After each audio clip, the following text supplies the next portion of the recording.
నియంత్రితంగా పాలించేటువంటి ప్రభుత్వం కళ్ళు తెరిపించేటువంటి విధంగా ప్రజలు బుద్ధి చెప్తారనేటువంటి విషయాన్ని నేను మనవి చేస్తున్నాను.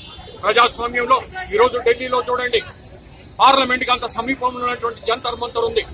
సంవత్సరం పూర్తిగా అక్కడ నిరసన కార్యక్రమాలు జరుగుతాయి. అన్నా హజారే మొదలుకొని చిన్న చిన్న కార్యక్రమాలన్నీ కూడా జరుగుతున్నాయి. మొన్న అసెంబ్లీ సాక్షిగా ముఖ్యమంత్రి గారు మాట్లాడుతూ రిజర్వేషన్ బిల్లో ఏదైనా అవసరం ఉంటే జంతర్ మంతర్ లో మేము ధర్నా చేస్తామన్నటువంటి మాట చెప్పినటువంటిది ఆయన గుర్తుకు రావడం లేదా?